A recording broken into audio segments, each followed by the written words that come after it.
Hello. Welcome to the first official YouTube video, I hope.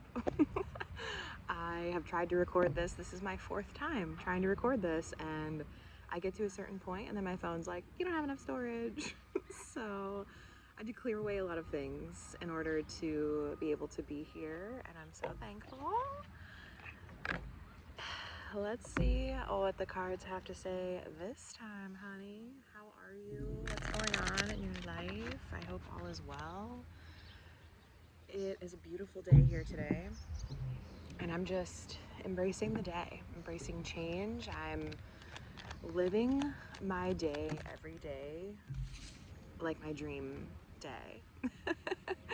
And it's interesting because a couple weeks ago I wrote a list, and on that list I was like, what does my ideal day look like right now? Like how could I live my day right now and that would be my ideal day? Wrote it all out. Start every morning with movement. The past couple days, I have been getting up and going to the park and walking around, and it's been beautiful. I wake up and I'm like, oh, I can't wait to go to the park, and I can't wait to walk around, and I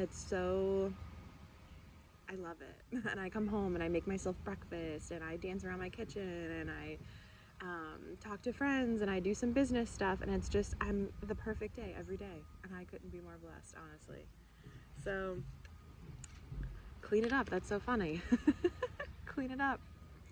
Clearing out the old energy and allowing space for new. This could mean so many different things. This could be a clearing out of people that no longer align with you. This could be a clearing out of physical items in your home, in your space.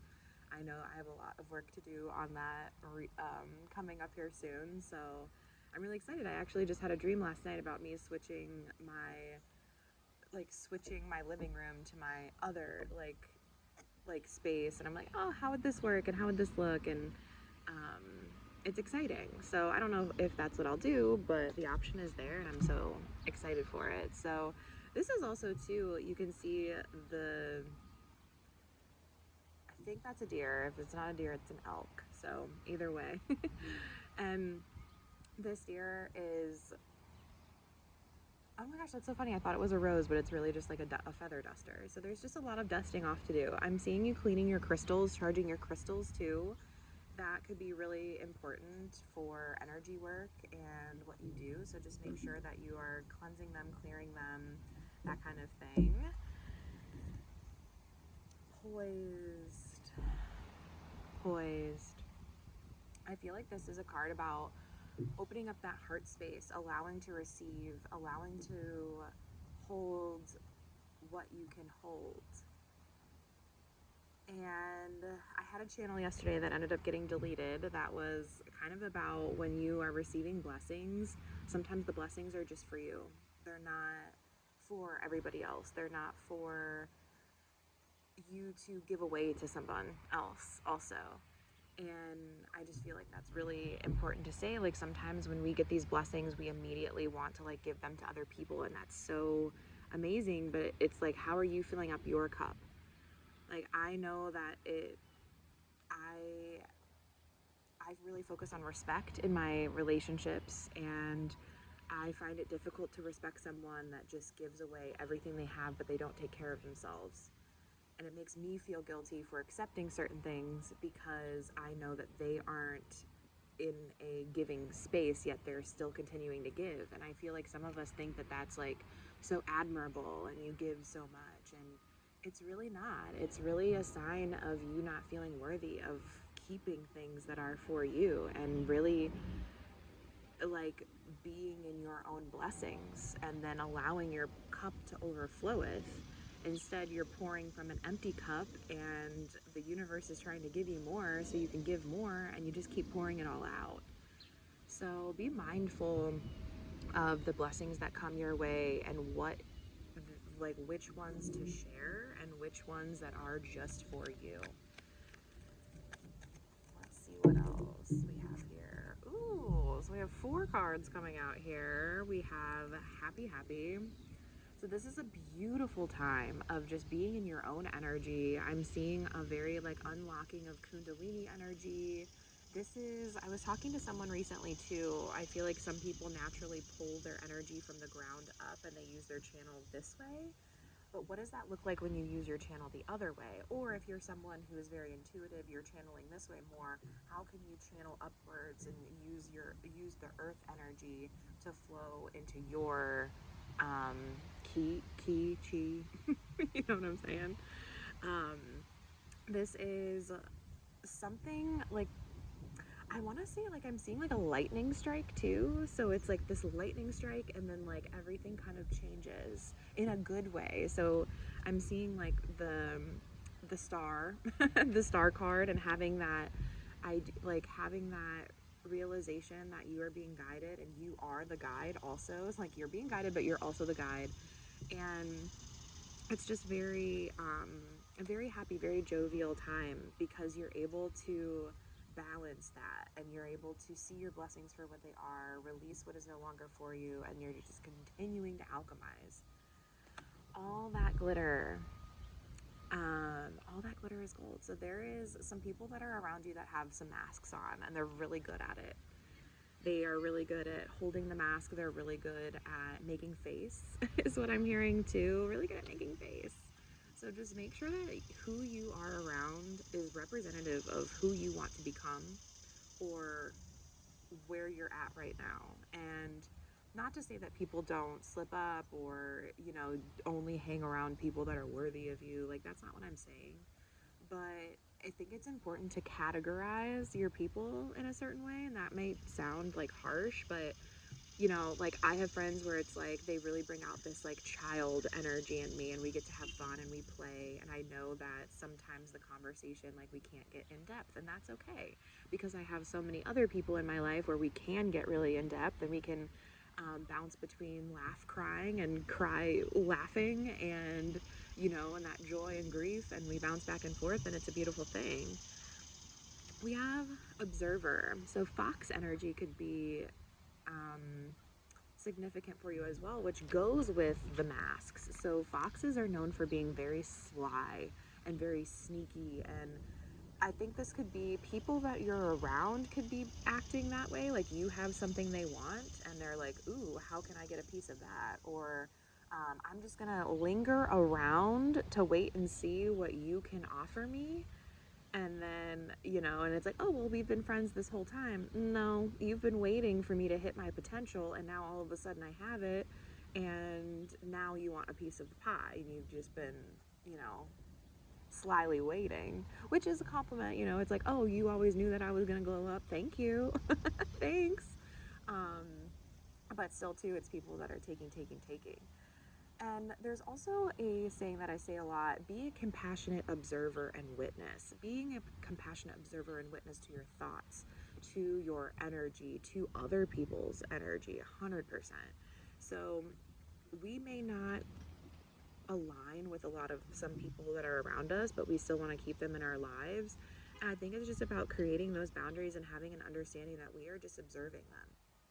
We are compassionately observing them, and that's more than enough, and that's okay. And having that compassion for other people when they are not in their like highest timeline, I think is really where you can practice love and boundaries and being able to be around people who maybe take more of your energy. So I think it's important for you to have more energetic boundaries around these people as well. So I always say I am the white light, or sometimes I'll go through the grocery store and be like, I vibrate so high no one can see me.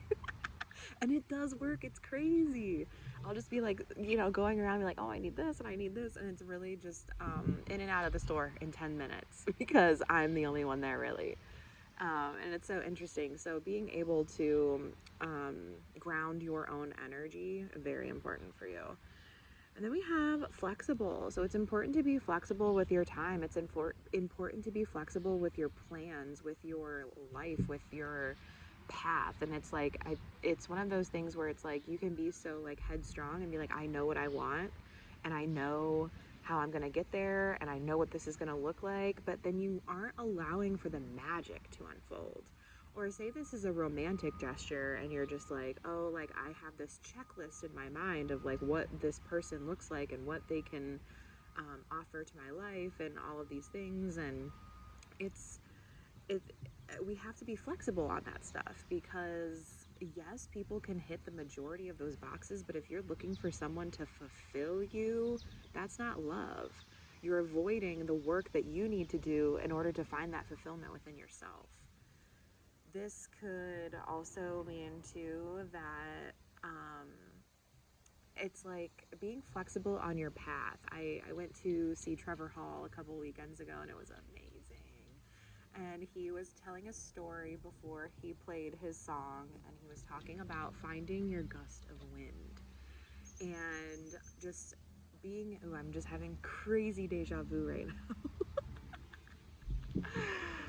So I am where I am. Thank you. Thank you. I am meant to be where I am right now.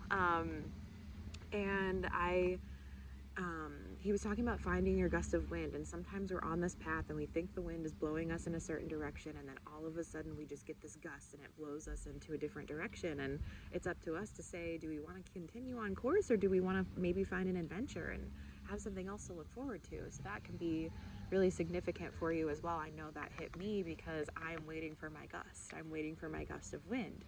And the wind is coming in very strong right now, and you know, allowing yourself to be blown in a different direction, allowing yourself to go off course a little bit and not have so much control and not focus so much on what you don't have. What I'm hearing too, like sometimes we get so caught up in like, I don't have this, I don't have that, and it's like, just start where you are. Start where you are. Start with what you do have. We have so much.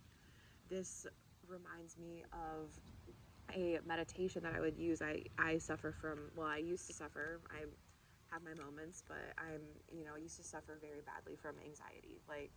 And when I was going to sleep, I would just think of all of these things that were just consuming my mind. It was so low vibe and just really pulling me down. And I was in a really low place financially. I just lost my business. My relationships were changing. I was realizing, excuse me. I was realizing all the people that really were just around to take something from me or to watch me fall. And that was a big realization. But going to bed was the hardest thing for me. And I would start inward and I would just be like, I'm so thankful for the clothes on my back right now. I'm so thankful for my bed sheets. I'm thankful for my bed. I'm thankful for my bedroom. I'm thankful for all the clothes in my closet. And I just like went out and like, I'm thankful for my apartment. I love this building, sending love to this building. And then I zoomed all the way up and, you know, I'm thankful for where I'm at right now. And it just made me really, it was like counting sheep, but it's counting your blessings. So that could be something that could be helpful for you. And realizing that we always have everything we need. And the next card, come to the edge. So this is just saying that you have to take risks. You have to take risks. You have to take risks in love is what I'm hearing too. All of these hearts falling out is very significant. Like this woman is just kind of dancing on her own little island, and that the want for I feel like there's a lot of people that are in between, like, I want to take a risk, but I don't know. I'm scared. I don't know how or what is going to happen. Or again, like that fear just like overcomes you of like all of the unknown. But that's what it's for. You have to know what it feels like in the unknown in order to navigate what you do know, in a sense. Like sometimes we have to rip away everything that we think that we know and realize we don't know anything and then try to put it back together. So taking a risk in love, reaching out to that person that you really vibe with, that you could really see yourself, like they may not check all of the boxes for you, but how you feel when you're around them, how they fill up your cup, when you think about them, where do you feel that in your body? Do they light you up? Is it, you know, when you are thinking about them, you instantly start smiling, and you don't have to like know this person super intimately or anything. You can just maybe you're just checking this person out on like social media and you're like, oh, like this person really makes me happy, and then when they post things and they come up on your feed, you're like, wow, you find yourself smiling and you're just like, I really want to get to know this person. Reach out to them. I've been realizing too, like I see a lot of people out and about recently, and they're like, oh my gosh, I love your readings, they've helped me so much, but no one's liking anything, no one's interacting with anything, and I can't, like, why not? If you are seeing my things, and I know I have some people that are out here that are like the first 5 people that watch every single one of my Instagram stories, but I haven't spoken to you in years or maybe ever, and it's just like, what are you there for? Why are you here? Are you monitoring me? Like, what are you here for? So I'm thinking I'm about to delete those people because it does bother me. Or like, it's like, why are we so scared to interact with people? We all know we can see Instagram stories, we can see who's looking at what. So it's like, why not interact? Why not like something? Why not say, hey, hope you're doing well, hey, this is awesome? Like, I guess I could be better about that, so I'm gonna put that energy into the universe and see what comes back. And that's so interesting that I pull the community card.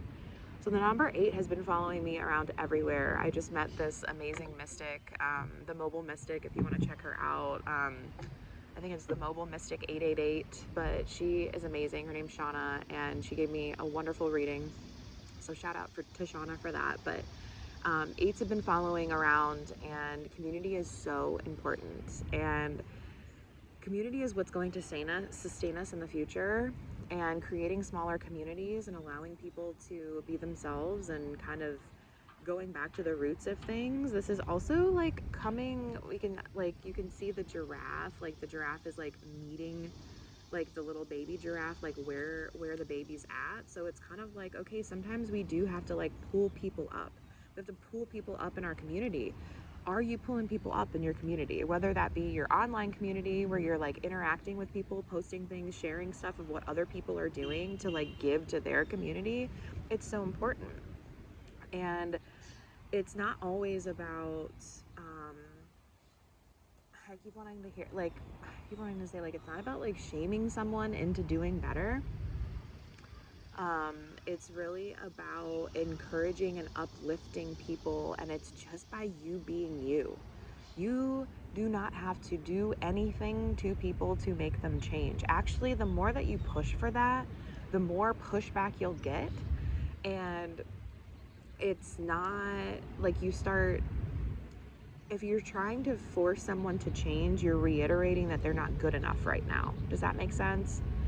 And one of the best ways, and maybe the only way of what I've found so far, is that I have seen such change in my family specifically, but in the people around me, just by being me and just by me sharing my story and just by me doing me. I used to be the young girl who would be like, oh, let me do this for you, let me do this for you, let me do this for you. Like, because I wanted so badly to help people, I have a thing where I fall in love with the potential of someone, and I love the potential of someone, but I do see how that reiterates the insecurity, and I see how that can drive someone not feeling like they're good enough. And that has definitely been because I felt like that in myself, like I'm not good enough, and therefore I was trying to be like, I'll help you do this, I'll help you do this, I'll help you do this. But in reality, I wanted someone to help me. I wanted someone to help me do those things, and I was giving in hopes that that was going to be coming back to me in that way, and it never did. Not that it never did, but it came back around in a different way, in a different time, and that was all for a purpose. So making sure that when you want change to happen within someone else, that you are initiating the change for yourself first. You're going to therapy. You want someone else to go to therapy? Are you in therapy? Are you talking to someone? Are you journaling? Are you exercising? Are you eating healthy? And because reality is the way that we reflect it. So sometime, like I said, like I was wanting to help people and helping people and overextending myself because I wanted that in return. So sometimes we put the change and force the change onto someone else because we're too scared to do that for ourselves. And it's like, okay, well, if I can like help someone else change, then everything will be better. And that's just not reality. It's How are you changing together? How are you weaving together? And if you're not, and I'm more so talking about a romantic relationship now, is like really what I'm like channeling into. Um, but you know, we want to uplift and encourage people to be the best that they can be. So we have yang energy, so that's that fire, um, the fire in our hearts, the fire in our hands, using our God-given talents, our God-given gifts of, you know, Reiki, of energy healing, of just pure intention. You don't have to be Reiki certified. We are all it. We all have healing energy within us. And if we envision light coming out of our hands to heal someone else, that's really like, that is Reiki. And I feel like some people make it so complicated, or we try to monetize it, or we try to put it in like another box of something, or, you know, some people have had really bad experiences with energy work, but that was all for your purpose. That was all to understand, bouncing between the shadow and the light. So finding your fire again, using the power of love. Our hands are an extension of our hearts. So having that understanding of that fire in our hearts, the like, light that up for people, light that up for you. You deserve it. You deserve it. You deserve all of the good things in life, and there is someone that's coming that is going to help you get a leg up on that. There is someone who it's like, okay, I need some help, and you know, help me. The Yang card is the first card of this deck, so we have number one. So this is a new beginning for you. This is a new beginning in maybe a partnership of someone that's going to help you. This channel has been coming out heavy, heavy, heavy for this collective of business partnership, someone coming forward in business, someone coming forward to offer their help, and it's going to bring you so many gifts, so much treasure. I do want to say with this card, it did come out reverse, so I always read this deck when it is reversed, that it's a sign of like, be more protective, because that, going back to the mask card, like, not every opportunity is for your highest good. We have to have discernment on what we should be picking up on, what we should be taking in, and who we should be working with. So if we can't say yes to everything, and it is important too to not take offense to someone who doesn't say yes to you. So say you had this like collaboration in your mind, and you're just like, I want this to work, and like the other person isn't feeling it, then it's not meant to be in alignment. And maybe the focus on that person working with you is like part of the ego. It's trying to make you feel safe, but in reality, what is going to give you the biggest blessing is if you do come to the edge and take that risk. Whether this be in love, whether this be in partnership, say that you have something that you've always wanted to accomplish, you've always wanted to do, but you're like, oh, it's never the right time, or how do I make this leap? Like, now is the time. You are getting that channel for a reason. You're getting those gifts for a reason. You are getting all of the people coming together. All of that's happening for a reason. And if you're not going to take the leap to do that, the universe will pull the rug, and you will be going on a journey whether you want to or not. So it's like, do you want to take the easy way or the hard way? And I'm going to leave it at that. So I hope you decide to take the easy way. Whispers from the Bloom is a newsletter on Beehive, so make sure I can put the link to that if you're not signed up already and somehow find this video on YouTube. My name is Sydney, and we are in the beautiful Cleveland, Ohio. So if you're in the area, I have a lot of amazing things coming, workshops, Down to Earth retreat coming in September. My friend Jillian and I rented a 27-acre estate in wine country. We are bringing together 8 beautiful women. You will have your own private bedroom. You will have all of your meals taken care of. We will be doing yoga and meditation and offering one-on-one sessions with tuning forks or tarot or Reiki or whatever. And we want to just tap into your inner child and help you and help you tap into your inner child and have fun again. So thank you so much. I'm looking forward to continuing this journey, and thank you for allowing me to record this video. 4th time the charm. Bye guys.